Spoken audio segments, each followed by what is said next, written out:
आज हम सब के लिए बड़ा ये गर्व का दिन है।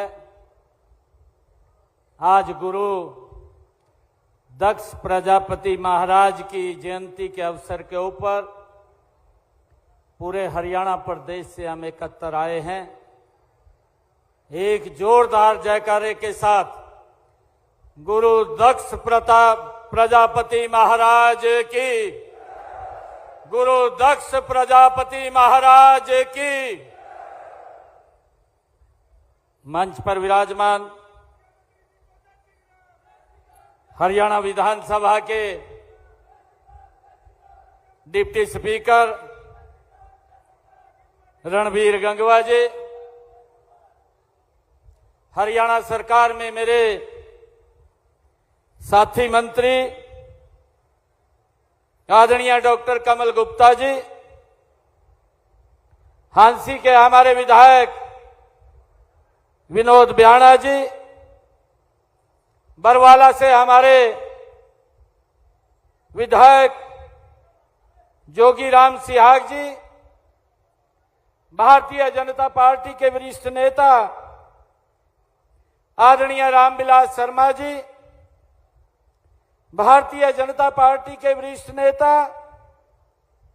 कैप्टन अभिमन्यु जी, पूर्व राज्यसभा सांसद जनरल डीपी वत्स जी, प्रदेश ओबीसी मोर्चा के हमारे माननीय अध्यक्ष कर्णदेव काम्बोज जी, हमारे भारतीय जनता पार्टी के नेता रणधीर पनिहार जी, पूर्व विधायक वेद नारंग जी, श्रीनिवास गोयल जी, प्रोफेसर छतरपाल सिंह जी, ईश्वर मालीवाल जी, कैप्टन भूपेंद्र जी, आर.एस. वर्मा जी, सुरेंद्र जी और कृष्ण कुमार जी प्रधान, चंदाराम जी, नागरमल गुरी जी और हमारे आर्यनगर के सरपंच साहब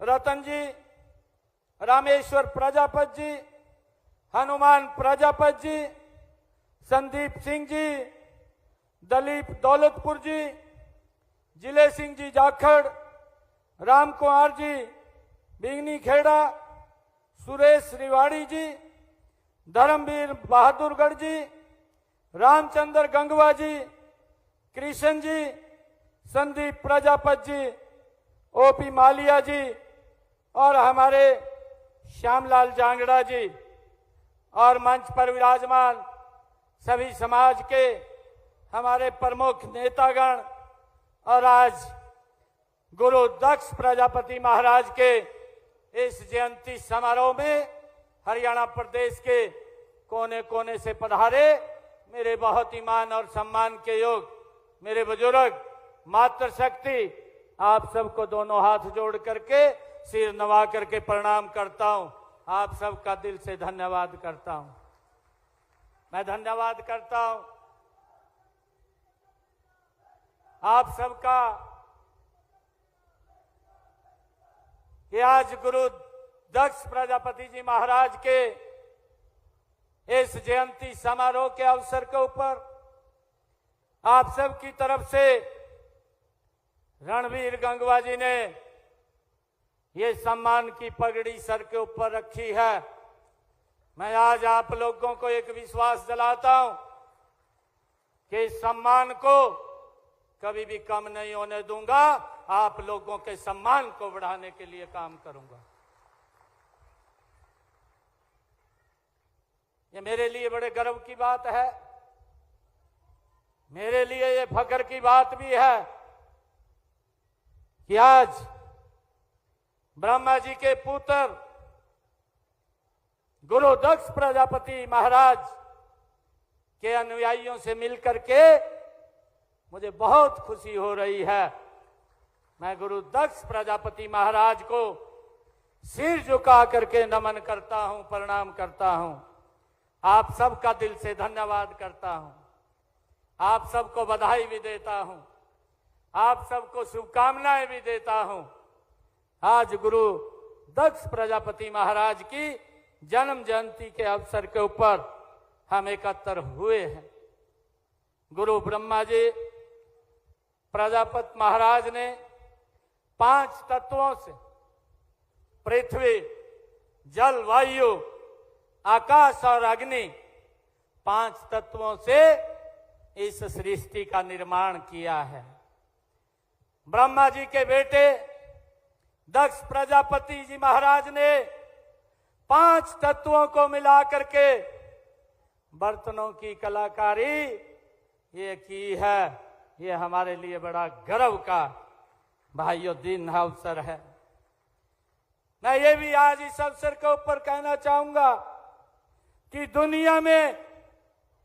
दुनिया में गुरु दक्ष प्रजापति महाराज से बड़ा कोई भी कलाकार नहीं है। हम जब इतिहास के अंदर जाते हैं, जब देखते हैं, तो ये कलाकारी दुनिया में पहली बार अगर किसी के पास आई है, ये कलाकारी ये हमारे पास आई है, हमारे समाज के पास आई है। मुझे इस बात का गर्व है। मिट्टी के बर्तन बनाने का काम करने से पहले गुरु दक्ष प्रजापति जी महाराज ने तथा मूर्तियां बनाने की कला से हमेशा देश की सभ्यता को, देश की संस्कृति को जोड़ने का अगर किसी ने काम किया है तो वो गुरु दक्ष प्रजापति जी महाराज ने वो किया है। इसके लिए हम सबको बड़ा गर्व है। मैं देखता हूं, अगर हमारे हरियाणा के अंदर ही बात करें, राखीगढ़ी और बनवाली, ये 2 ऐसे स्थान हैं जहां पर हजारों वर्ष पहले भाइयों खुदाई होती है, और उस खुदाई से अगर कुछ मिलता है तो भाइयों वो मिट्टी के बर्तन, और जिनके ऊपर कलाकारी भाइयों अंकित है, वो बर्तन हजारों वर्ष पहले भी वो कलाकारी हमारे पास है। वो मिट्टी के बर्तन उस खुदाई से आज भी उस बात का परिणाम है, उस बात का घोतक है कि ये कलाकारी आज की नहीं है, ये परंपरागत हमारी पीढ़ियों की कलाकारी है, जिसके ऊपर हमें गर्व है। मुझे ये भी बताते हुए बड़ा गर्व हो रहा है कि बर्तनों पर उस समय की हुई चित्रकारी इस बात को भी अंकित करती है कि उस समय समाज की आर्थिक दशा क्या थी, उसका भी अंदाजा उस राखीगढ़ी से 5000 वर्ष पहले, भाइयों हजारों वर्ष पहले खुदाई के अंदर जब वो बर्तन मिलते हैं तो उससे हमें पता चलता है। मुझे ये भी खुशी है कि चाक के आविष्कार से इसकी कला को बढ़ावा मिला है। ये हमारी संस्कृति में है, हमारे संस्कारों में है। आज भी अगर परिवार में शादी होती है तो हम चाक की पूजा करते हैं, ये हमारे संस्कार के अंदर है। भाइयों, मिट्टी से बर्तन बनाने की अमूल्य धरोहर, इसमें प्रजापति की कलात्मक सोच, उसकी कुशलता और उसका कौशल उसके अंदर छिपा हुआ है।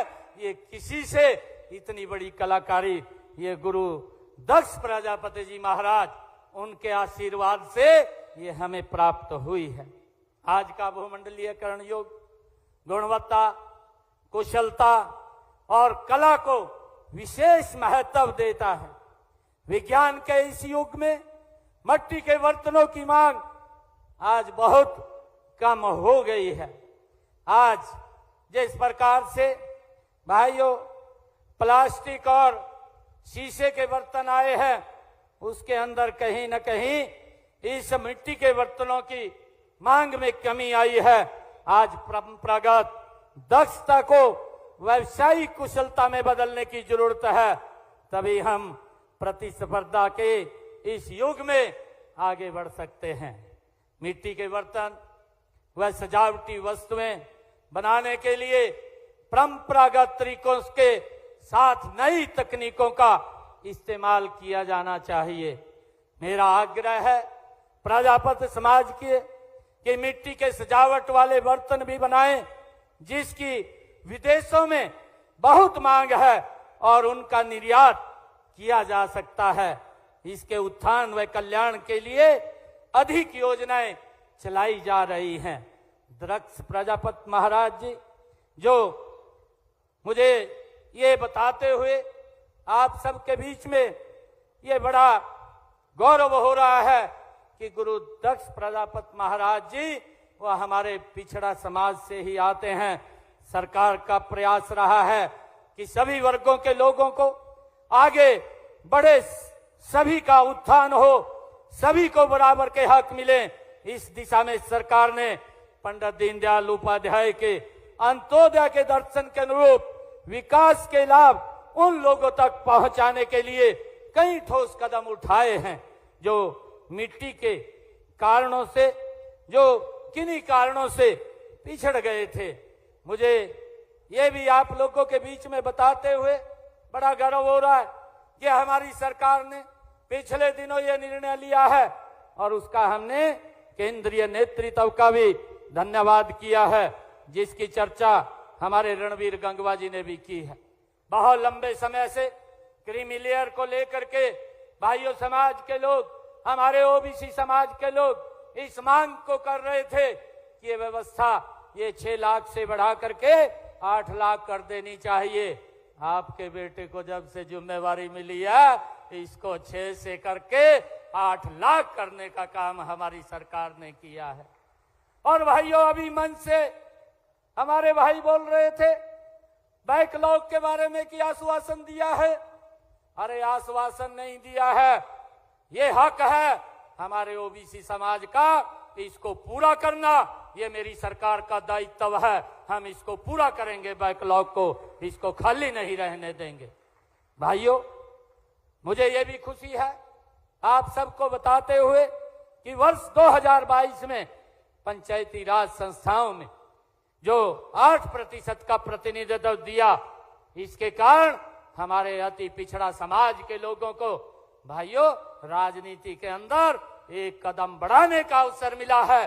जिस अवसर को लंबे समय तक वो देख रहे थे, अवसर नहीं मिलता था और किसी न किसी कारण उनके हक को दबाया जाता था, परंतु आज इस सरकार के अंदर उनके हकों को मजबूती से आगे बढ़ाने का काम ये हमारी सरकार कर रही है।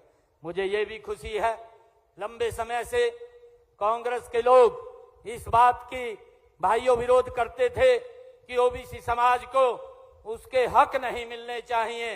लंबे समय से चाहे काका का लेलकर की रिपोर्ट हो, चाहे कमीशन मंडल कमीशन की रिपोर्ट हो, और चाहे अभी आदरणीय नरेंद्र मोदी जी 2018 के अंदर जब ये ओबीसी आयोग का बिल लेकर के आए, भाइयों कांग्रेस की मंशा वो स्पष्ट जाहिर होती थी।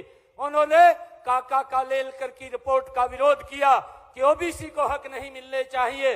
उन्होंने मंडल कमीशन की रिपोर्ट का विरोध किया कि ओबीसी को हक नहीं मिलने चाहिए।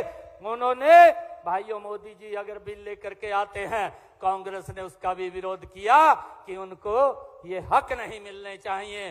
परंतु आप सबका आशीर्वाद वो नरेंद्र मोदी जी के साथ था। नरेंद्र मोदी जी उस बात के ऊपर अड़िग थे कि ये अधिकार मेरे ओबीसी समाज को मिलने चाहिए और उनको आईना दिखाने का काम किया कि 27% का आरक्षण अगर देने का काम किसी ने किया है तो नरेंद्र मोदी ने दिया है। और भाइयों ओबीसी आयोग का गठन करने का काम ये पहली बार ये हमारी सरकार ने किया है। भाइयों, ये ओबीसी का गठन ये खाली गठन नहीं है। आज मुझे गर्व होता है बताते हुए, इस ओबीसी आयोग के गठन से उसको संवैधानिक शक्तियां दी गई। आज हमारे बेटों को भाइयों सैनिक स्कूल हो, नवोदय विद्यालय हो, केंद्रीय विद्यालय हो, एमबीबीएस की सीटें हो, नीट की परीक्षा हो, मेरे ओबीसी समाज के बच्चों को आज 27% का लाभ मिल रहा है। ये लाभ देने का काम अगर किसी ने किया, ये भारत मां के लाल नरेंद्र मोदी ने किया, जिसका विरोध लगातार कांग्रेस पार्टी करती रही है। कांग्रेस ने हमेशा ओबीसी को एक वोट बैंक के रूप में इस्तेमाल किया है। आज कांग्रेस के अंदर बापू बेटा रह गए और कोई नहीं है भाइयों।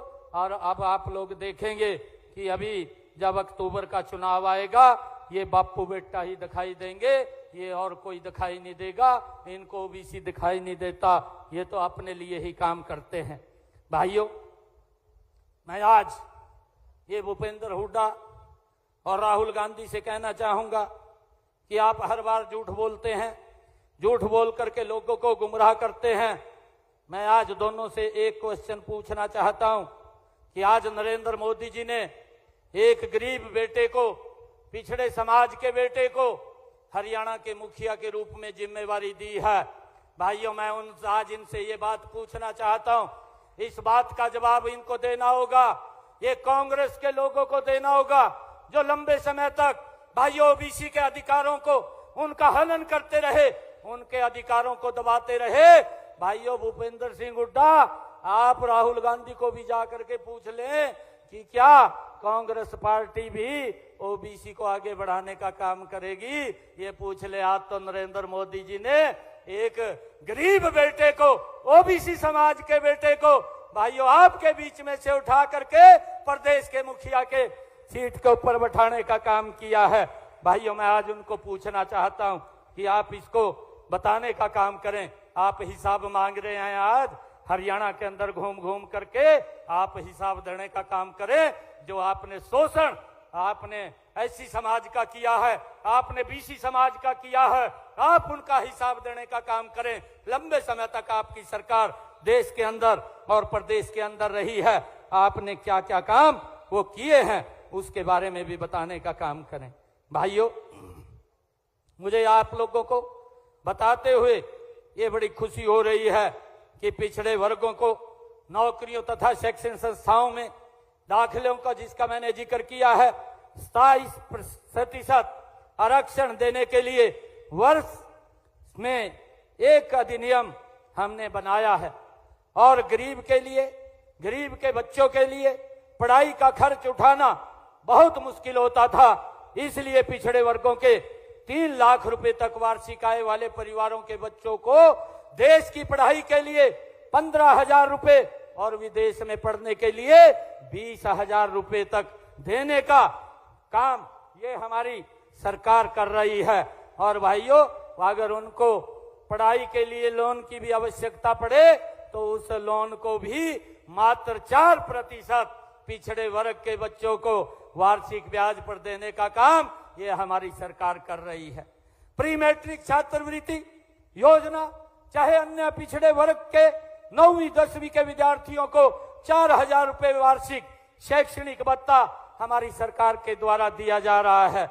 भाइयों, पीएम यशस्वी योजना अन्य पिछड़े वर्गों विद्यार्थियों को 5 से लेकर के 20,000 रुपए तक शैक्षणिक भत्ता व ट्यूशन फीस भी प्रदान करने का काम ये हमारी सरकार के द्वारा किया जा रहा है।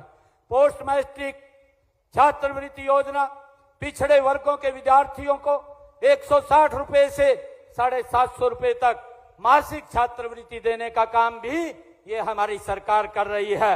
इसके अतिरिक्त सभी नॉन रिफंडेबल फीस का प्रतिपूर्ति भी की जाती है। अन्य पिछड़े वर्गों के लिए पोस्ट मैट्रिक छात्रवृत्ति योजना के तहत आय सीमा 1.5 लाख से बढ़ा करके 2.5 लाख रुपए करने का काम भी ये हमारी सरकार ने किया है। भाइयों, मैं आप लोगों को बताना चाहूंगा कि डॉक्टर भीमराव अंबेडकर मेधावी छात्र संशोधित योजना पिछड़ा वर्ग के विद्यार्थियों को उस शिक्षा के लिए 8,000 रुपए वार्षिक तक छात्रवृत्ति दी जाती है। 1,80,000 रुपए से कम आय वाले परिवारों के विद्यार्थियों की 12वीं तक फीस माफ की गई है।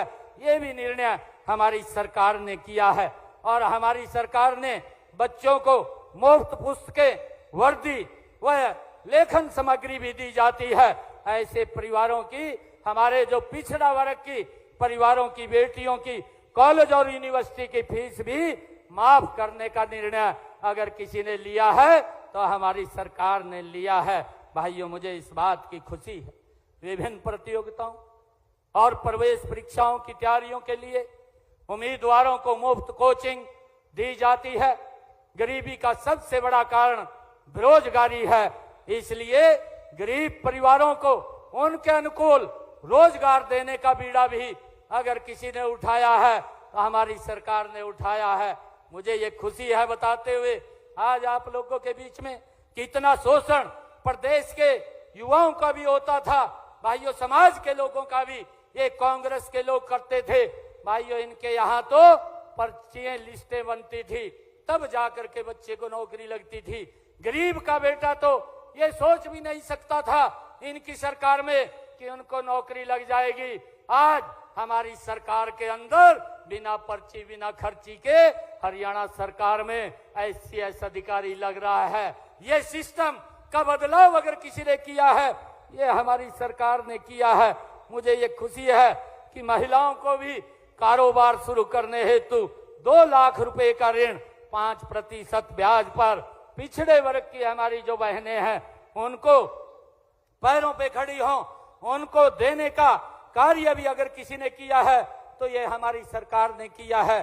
भाइयों कंप्यूटर के माध्यम से जो हमारे डाटा एंट्री या कौशल विकास जो सीखना चाहता है, ट्रेनिंग लेना चाहता है, 1 वर्ष का प्रशिक्षण हार्ट्रॉन के माध्यम से वो देने का काम भी ये हमारी सरकार कर रही है। और प्रशिक्षण के माध्यम से 250 रुपए तक का वजीफा देने का काम भी हमारी सरकार के द्वारा किया जा रहा है। हरियाणा श्रम कर्मचारी चयन आयोग द्वारा सभी जो नौकरियां हैं उनके फार्म को अप्लाई करने के लिए उसमें जो फीस लगती थी उसको भी हमने, जो 500 रुपया लगता था उसको भी 50% कम किया है, 250 रुपए देना पड़ता है। और हमने जो पिछड़ा वर्ग से एक योजना बना करके मुख्यमंत्री अंत्योदय परिवार योजना, इसके माध्यम से जो पिछड़े समाज के परिवार हैं जिनके पास भाइयों काम करने के लिए पैसे का भी अभाव रहता है, ऐसे हरियाणा प्रदेश के अंदर 50,000 लोगों को ऋण दे करके उनको पैरों पे खड़ा करने का काम ये हमारी सरकार ने किया है। पिछड़े वर्गों में आधे से ज्यादा परिवारों को इस योजना के तहत उनको लाभ मिला है। मुझे इस बात की भी खुशी है। और हमारी सरकार ने चाहे हरियाणा केस कला एवं कौशल विकास के गठन किया गया हो और उसको आगे बढ़ाने का काम किया है। हमारी सरकार ने माटी कला बोर्ड उसका भी गठन किया है और उसके माध्यम से गरीब परिवारों के उत्थान के लिए योजनाएं बना करके उन तक एक योजनाबद्ध तरीके से लाभ पहुंचाने का काम भी ये हमारी सरकार कर रही है। भाइयों मुझे ये खुशी है आज आप लोगों के बीच में कि हमारी सरकार ने पिछले कुछ दिनों में ये बहुत ऐसे निर्णय लिए हैं जिसका लाभ हमारे पिछड़े समाज के लोगों को भी, हरियाणा प्रदेश के अन्य लोगों को भी भाइयों इन योजनाओं का लाभ मिल रहा है। मुझे ये खुशी है कि हमने पिछले दिनों एक निर्णय लिया कि जो 2 किलोवाट का कनेक्शन है उसका पूरा का पूरा सरचार्ज माफ करने का निर्णय ये हमारी सरकार ने लिया है कि उसका जितना यूनिट खर्च होगा उतना ही बिल आएगा, कोई ज्यादा बिल उसका नहीं आएगा। आदरणीय प्रधानमंत्री नरेंद्र मोदी जी ने एक संकल्प लिया था, आज हमने मुख्यमंत्री तीर्थ दर्शन योजना के तहत आज एक बस को भी यहाँ से रवाना किया है।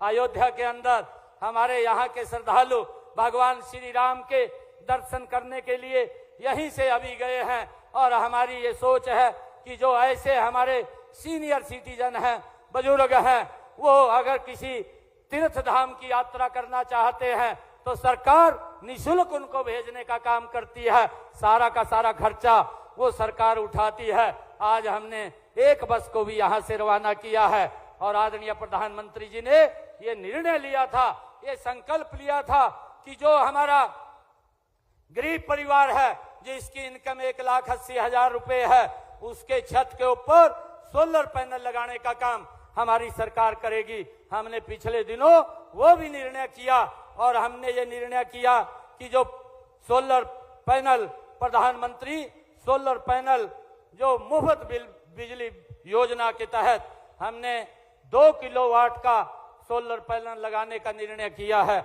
और उस निर्णय के तहत जो व्यक्ति इसके अंदर अप्लाई करेगा, हमने फर्स्ट फेज के अंदर 1 लाख परिवारों को चिन्हित करके उनके छतों के ऊपर सोलर पैनल लगाने का काम लगातार हमारी सरकार कर रही है। 60,000 रुपया क्योंकि उसके ऊपर 1 लाख रुपए का खर्चा आता है।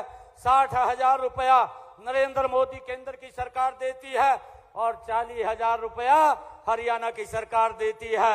व्यक्ति को कोई खर्च नहीं आता।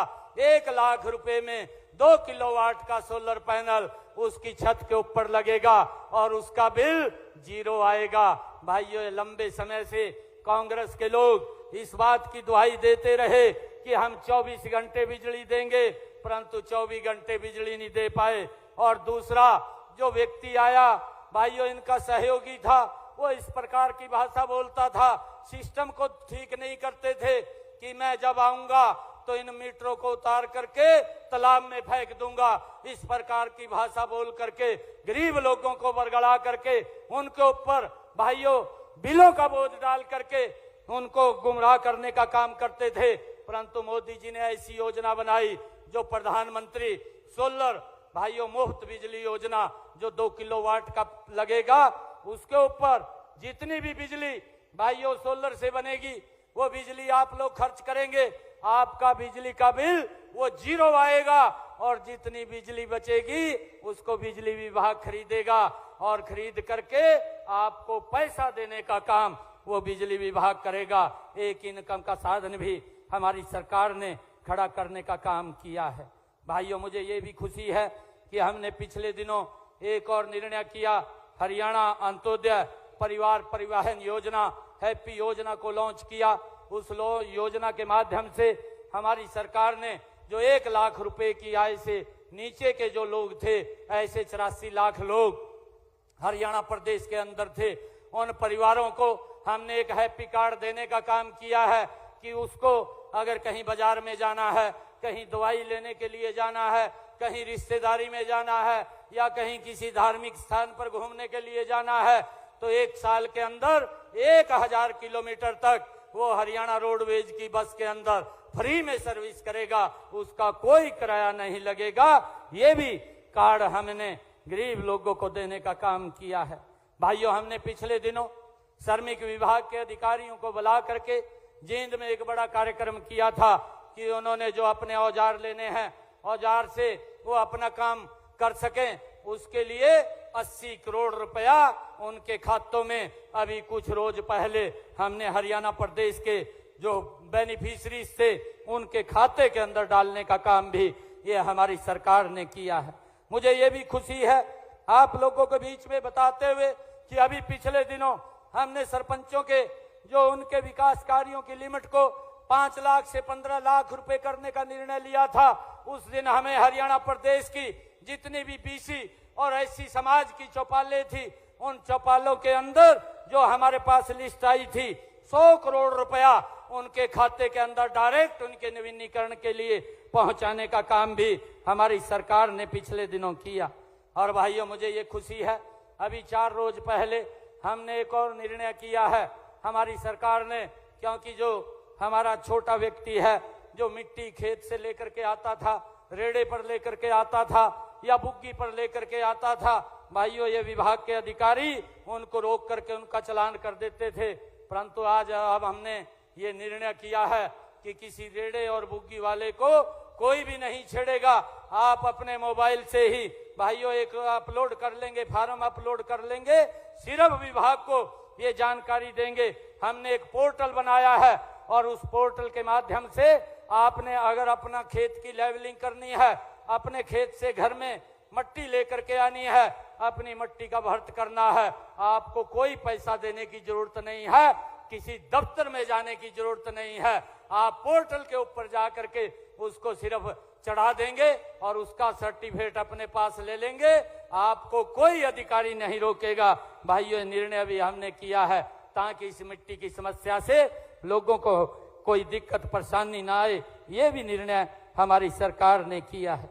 भाइयों, पिछले दिनों आदरणीय प्रधानमंत्री जी ने भगवान विश्वकर्मा योजना लॉन्च की है कि जो हमारे देश के अंदर जो अपने हाथ के कुशल कारीगर हैं और जो जैसे मैंने अभी बताया भी है कि गुरु दक्ष प्रजापति जी महाराज ऐसे व्यक्ति थे जो पहले जिनके हाथ में कलाकारी थी और उस कलाकारी को आज नरेंद्र मोदी जी ने आगे बढ़ाने का काम किया है। और उन्होंने इसके माध्यम से उनको इस क्षेत्र के अंदर जो परंपरागत काम करते हैं, जो हमारा पैतृक कार्य है, उस कार्य को आगे बढ़ाने का काम करते हैं। आदरणीय प्रधानमंत्री जी ने भगवान कौशल विश्वकर्मा योजना बना करके 13,000 करोड़ रुपया इस योजना के अंदर देने का काम किया और उनको ट्रेनिंग भी देने का हमारी सरकार ने काम किया है, ताकि वो अपने क्षेत्र के अंदर और शार्पता से भाइयों और उसको नए डिजाइन के साथ काम को कर सके। उनको निपुण करने का काम भी हमारी सरकार ट्रेनिंग दे करके इस योजना के माध्यम से कर रही है और उनको एडवांस तकनीक का एक 8,000 रुपए की किट का भी उनको देने का काम, जब वो ट्रेनिंग करके आते हैं वो भी देने का काम हमारी सरकार कर रही है। और उसके साथ साथ हमारी सरकार जब तक वो ट्रेनिंग लेते हैं उनको 500 रुपया हर रोज स्टाइफंड भी देने का काम ये हमारी सरकार कर रही है, ताकि जो गरीब व्यक्ति है वो मजबूती से आगे बढ़ सके, अपने काम को आगे कर सके। ये हमारी सरकार ने भाइयों निर्णय लिए हैं। मैं आज आप सबको भगवान दक्ष प्रजापति जी महाराज की इस जयंती के इस समारोह के अवसर के ऊपर आप सबको मैं बहुत बहुत बधाई और शुभकामनाएं देता हूं। आदरणीय हमारे रणबीर गंगवा जी ने कुछ मांगे मेरे समक्ष यहाँ पर रखी हैं, मैं आज उनके बारे में यहाँ पर बताना चाहूँगा। एक डॉक्टर भीमराव अंबेडकर जी के नाम से कम्युनिटी सेंटर की उपलब्धता की बात ये हमारे रणबीर गंगवा जी ने इस क्षेत्र के अंदर कही है। जो ही जमीन उपलब्ध हो जाएगी रणबीर गंगवा जी आप ध्यान करिए, इस कम्युनिटी सेंटर को भीमराव अंबेडकर जी के नाम से बनाने का काम ये हमारी सरकार करेगी। दूसरा जो आपने कहा है कि Gangwa road Saket colony community centre के पास 1.25 एकड़ जमीन जो अर्बन हेल्थ सेंटर के लिए वहां पर बनाई जाए, इसको भी बनाने का काम ये हमारी सरकार करेगी। भाइयों यहाँ पर भी ये क्योंकि जो अर्बन हेल्थ सेंटर है इसकी लोगों को आवश्यकता है, इसको भी बनाने का हम काम करेंगे।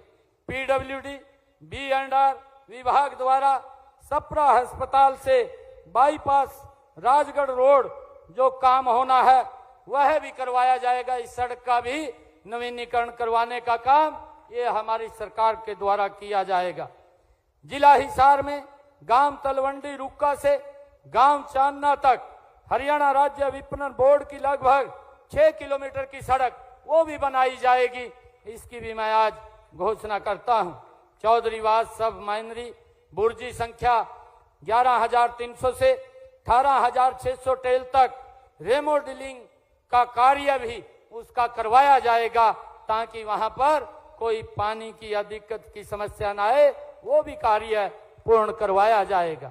गुरु दक्ष प्रजापति जी महाराज ITI आर्यनगर के पास पीने के पानी की समस्या के लिए स्पेशल पाइपलाइन बछवाने का काम भी जो आपने अभी कहा है उसका भी स्पेशल ये व्यवस्था की जाएगी। यहाँ पर पाइपलाइन दबवा करके उस पानी की व्यवस्था को भी दुरुस्त किया जाएगा। मुझे ये खुशी है कि आपने जो एक और मांग रखी है कि कुम्हार धर्मशाला प्रेमनगर हिसार की सबसे प्राचीन धर्मशाला है, इसमें शेड के निर्माण के लिए 21 लाख रुपए दिए जाएं, ये भी मैं देने की घोषणा करता हूं। 21 लाख रुपए भी उस वहां पर जो शेड बनेगा वो भी आपको आज यहां देने की मैं घोषणा करता हूं। मुझे ये भी बताते हुए कि आपने जो एक और मांग रखी है कि हरियाणा मिट्टी कला बोर्ड के लिए वित्तीय वर्ष 2024-25 में 2 करोड़ रुपए का प्रावधान है। इसके अतिरिक्त अगर और बजट की आवश्यकता होगी तो ये प्रावधान हम इसको आगे बढ़ाने का भी करते हैं। जितनी भी बोर्ड के द्वारा मांग आएगी उस हिसाब से देख करके इस बजट को भी और बढ़ाने का काम ये हम करेंगे। आर्यनगर में ई-लाइब्रेरी का निर्माण भी किया जाएगा जो आपने इस क्षेत्र की मांग के लिए रखा है। जिला फतेहाबाद में जो कुम्हार धर्मशाला बनाने के लिए 2019 की पॉलिसी के तहत 50% कलेक्टर रेट के ऊपर आधा एकड़ भूमि भी उपलब्ध कराने के मैं आज यहाँ से घोषणा करता हूँ, वो भी देने का काम हम करेंगे। संस्थाओं में सोलर सिस्टम लगाने के लिए सब्सिडी ग्रांट देने के लिए पॉलिसी सरकार के द्वारा बनाई जा रही है। आपने जो मांग की है कि गुरु दक्ष प्रजापति महाराज जी की ITI आर्यनगर हिसार में उस पॉलिसी के तहत जो सोलर पैनल यहाँ पर लगेगा उसके अंदर हम बड़ी सब्सिडी दे करके इसमें सोलर पैनल लगवाने का भी काम हमारी सरकार करेगी। भाइयों, आपने 2 गांव को आर्यनगर और कैमरी को महाग्राम के अंदर जोड़ने की बात कही है, परंतु ये नॉर्म के अंदर अभी इसमें कुछ कमी है, क्योंकि 10,000 की आबादी के ऊपर हम इसको नॉर्म में जोड़ते हैं। ये जल्दी ही 10,000 की आबादी ये पूर्ण कर लेगा, क्योंकि मैं देख रहा हूं कि आर्यनगर की आबादी 9,455 है और कैमरी की आबादी 9,890 है। जो ही ये संख्या पूरी होती है तो इसको भी हम महाग्राम के अंदर जल्दी शामिल कर लेंगे। और आज मैं कहता भी हूं, क्योंकि जल्दी ही ये अपने नॉर्म पूरे कर लेगा और नॉर्म पूरे करते ही इसको महाग्राम के अंदर शामिल कर लेंगे और यहाँ पर विकास कार्यों को कराने का काम ये हमारी सरकार करेगी। एक आपने जो गांव गंगवा से कैमरी रोड के बीच railway crossing, railway under bridge बनाने की बात कही है, इसकी भी फिजिबिलिटी चेक करा करके यहाँ पर चाहे अंडरपास की बात है या ओवर ब्रिज की बात है, उसको भी बनाने का काम ये हमारी सरकार करेगी। भाइयों, आज मैं आप सबको भगवान दक्ष प्रजापति जी महाराज की जयंती की बहुत बहुत बधाई और शुभकामनाएं। ITI को बोल दिया क्या पैसे बोल रहे? रणवीर गंगवा जी कह रहे हैं कि ITI को भी कुछ पैसे दे दें, इसको भी मैं 21 लाख रुपए देता हूं।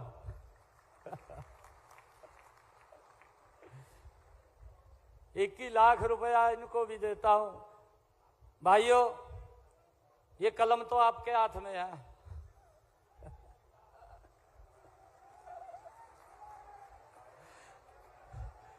ये कलम आपकी है, जैसे चलानी वैसे चलेगी, आपकी कलम है ये।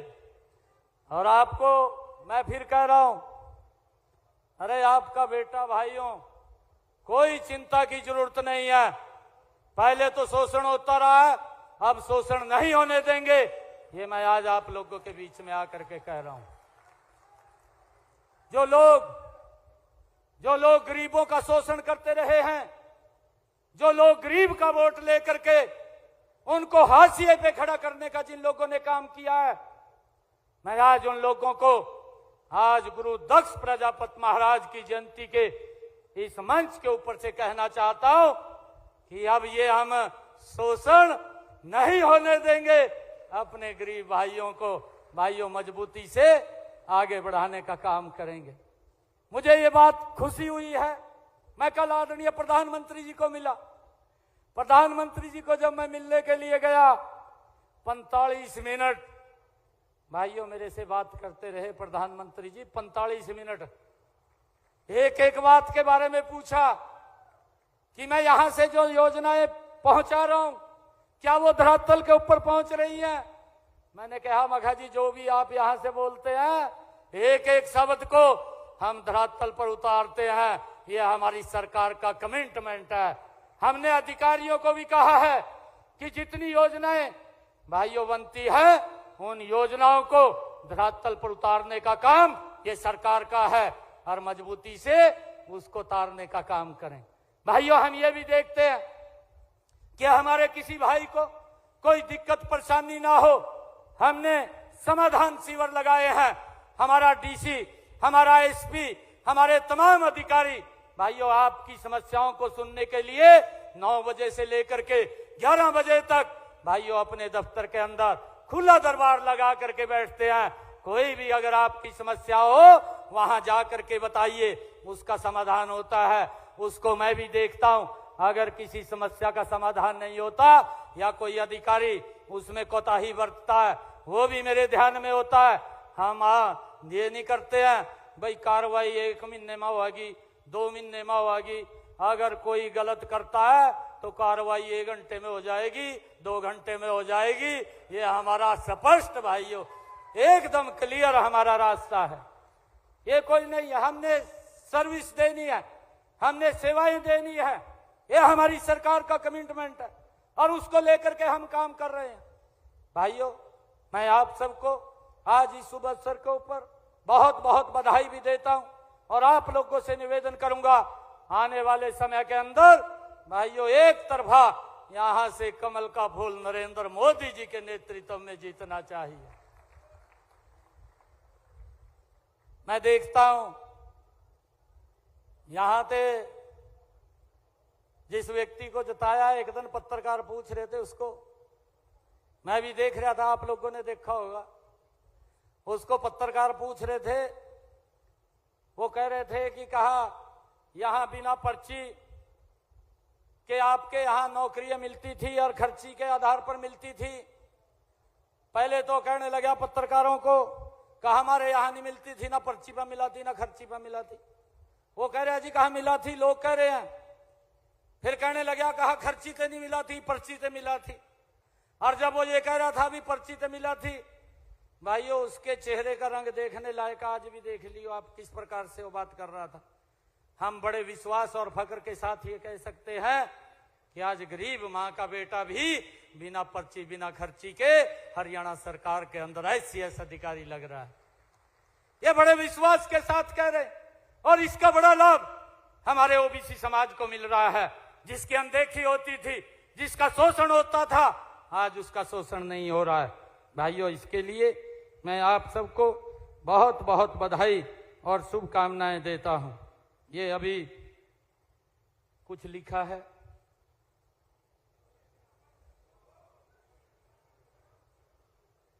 कैमरी आर्य नगर के लिए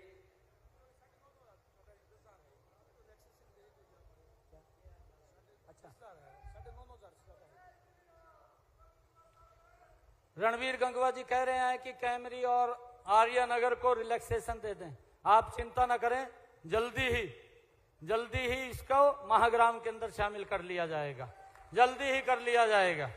आप सबका बहुत बहुत धन्यवाद। एक जोरदार जयकारे के साथ भारत माता के, भारत माता के, भगवान दक्ष प्रजापति महाराज की।